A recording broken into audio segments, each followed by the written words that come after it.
ഒരു ഗെയിം കളിക്കാൻ ഇഷ്ടപ്പെടുന്ന ആളാണെങ്കിൽ അല്ലെങ്കിൽ ഒരു ഗെയിമർ ആണെങ്കിൽ നിങ്ങൾക്ക് പറ്റിയ ഒരു ഫോണാണിത്, പോക്കോ X3 GT. സ്പെസിഫിക്കേഷൻ ഞാൻ ജസ്റ്റ് ഒന്ന് പറഞ്ഞുതരാം. മീഡിയാടെക്കിൻ്റെ ഡയമൻസിറ്റി 1100 5G ചിപ്സെറ്റാണ് ഇതിൽ ഉൾപ്പെടുത്തിയിരിക്കുന്നത്. ഒക്ടാ കോറാണ് പ്രൊസസ്സർ വരുന്നത്.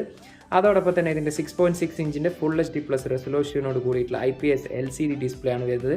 ഗോറില്ല ഗ്ലാസ് വിക്ടസ് ആണ് ഇതിൻ്റെ പ്രൊട്ടക്ഷൻ വരുന്നത്. 5000 mAh ബാറ്ററിയാണ്. സ്റ്റീരിയോ സ്പീക്കറാണ്. Type-C ചാർജിങ് പോർട്ട് ഉണ്ട്. 3 ക്യാമറയാണ് പിറകിൽ വരുന്നത്. 64 മെഗാപിക്സലിൻ്റെ മെയിൻ ലെൻസും 8 മെഗാപിക്സലിൻ്റെ അൾട്രയും 2 മെഗാപിക്സലിൻ്റെ മാക്രോയും 16 മെഗാപിക്സലിൻ്റെ പഞ്ച് ഹോൾ ക്യാമറയാണ് സെൽഫി ക്യാമറ ആയിട്ട് വരുന്നത്. ഇപ്പോൾ സ്റ്റീരിയോ സ്പീക്കറാണ്. അതോടൊപ്പം തന്നെ ഡോൾബി അറ്റ്മോസ് സപ്പോർട്ടായിട്ടുള്ള സ്പീക്കറാണ്. അപ്പോൾ ഈ ഒരു ഫോണിൻ്റെ ഡീറ്റെയിൽ ആയിട്ടുള്ള വീഡിയോ എൻ്റെ യൂട്യൂബ് ചാനൽ MrUnbox ട്രാവൽ എന്ന യൂട്യൂബ് ചാനൽ ഞാൻ പോസ്റ്റ് ചെയ്തിട്ടുണ്ട്. അതിൻ്റെ ലിങ്ക് ഡിസ്ക്രിപ്ഷനിൽ കൊടുക്കാം. നിങ്ങൾക്ക് അവിടെ ക്ലിക്ക് ചെയ്ത് വീഡിയോ കാണാവുന്നതാണ്. അപ്പോൾ ഞാൻ നേരത്തെ സ്റ്റാർട്ടിങ്ങിൽ പറഞ്ഞ പോലെ തന്നെ നിങ്ങളൊരു ഗെയിമറാണ് അല്ലെങ്കിൽ ഗെയിം ഇഷ്ടപ്പെടുന്ന ആളാണെങ്കിൽ തീർച്ചയായിട്ടും ഈ ഒരു ഫോൺ നിങ്ങൾക്ക് ചൂസ് ചെയ്യാവുന്നതാണ്.